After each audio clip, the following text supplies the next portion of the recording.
This is your second question of application of trigonometry. Very interesting question and very important question as far as the examination point of view is concerned.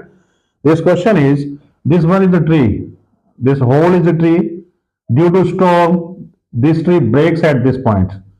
तूफान की वजह से ये पेड़ जहां से टूट जाता है, बी पॉइंट से टूट जाता है, और ये जो ब्रोकन पार्ट है, ये टूटा हुआ पार्ट अगर लटक कर या ग्राउंड पे टच करता है, this one is a ground, this is a ground, यहां पे आके ये टच करता है, यहां पे टच करता है, उस पॉइंट का नाम आप डी रख सकते हैं। अगेन ये जो ब्रोकन पार्ट है पेड़ का, जब ये टूटेगा तो कहां पे आएगा, नेचुरली नीचे आएगा, और नीचे आके सड़क पर जिस जगह पे टच करता है उस पॉइंट का नाम आप डी लिख दें। इसमें ये दिया है कि जहां पे ये टच करेगा ग्राउंड पे आके, वहां से लेके इस फुट ऑफ द पेड़ तक, जो ट्री तक जो इसका डिस्टेंस है, दिस वन इज 8 मीटर। ये डिस्टेंस कितना दिया है बेटा, 8 मीटर दिया है। यहां पे लिखा है distance between the foot of the point where the top touch the ground is 8 metre. उसके बाद जो एंगल ऑफ एलिवेशन है वो आपको दिया है 30 डिग्री। आपको बेटा ये बताना है इस पेड़ की टोटल हाइट कितनी है। देखिए इस पेड़ की जो हाइट है उसको दो पार्ट पे आप ले सकते हैं। फर्स्ट पार्ट आपका बीसी है और सेकंड पार्ट आपका AB है। तो BC कैसे फाइंड होगा, इसमें आपको परपेंडिकुलर ये दिया है, बेस दिया है, तो आपको ये परपेंडिकुलर फाइंड करना है। तो बेस और परपेंडिकुलर या परपेंडिकुलर और बेस दोनों किस में आते हैं, tan में आते हैं। इसलिए सबसे फर्स्ट केस में हम लोग ट्राइंगल लेंगे BCD और यहां पे tan लगा देंगे, tan 30 equal to perpendicular upon base.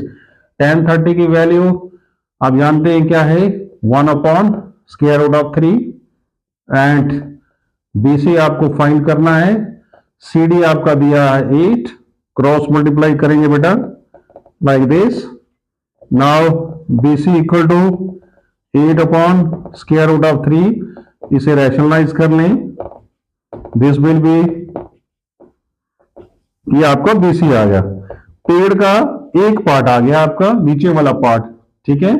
जो अनब्रोकन पार्ट है वो आपने फाइंड कर लिया। अब आपने ब्रोकन पार्ट निकालना है क्योंकि हमने पेड़ की टोटल हाइट फाइंड करनी है। अब ये कैसे निकलेगा, ये टूटकर कहां आया, नीचे आया, तो इट मींस कि जो BD है वही AB के बराबर है। तो आपको BD फाइंड करेंगे तो ये AB के बराबर होगा। अब BD कैसे फाइंड करेंगे, again you see in this triangle your base is given, you have to find the, ये क्या फाइंड करना है आपने, हाइपोटेन्यूज फाइंड करना है। तो बेस और हाइपोटेन्यूज दोनों किस में आते हैं, कॉस में आते हैं। तो इसलिए अब हम अगेन इन BCD अब हम क्या लेंगे, कॉस लेंगे। Cos 30 equal to perpendicular base upon hypotenuse, base upon hypotenuse is cos. Cos 30 की वैल्यू होती है square root of 3 upon 2, BC is 8, BD आपको फाइंड करना है, क्रॉस मल्टीप्लाई कर दीजिए,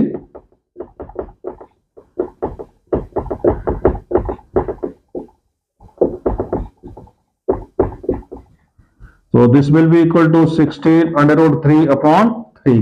जैसा मैंने आपको बताया कि जो BD है, BD ही AB है, सो आपका AB भी फाइंड हो गया।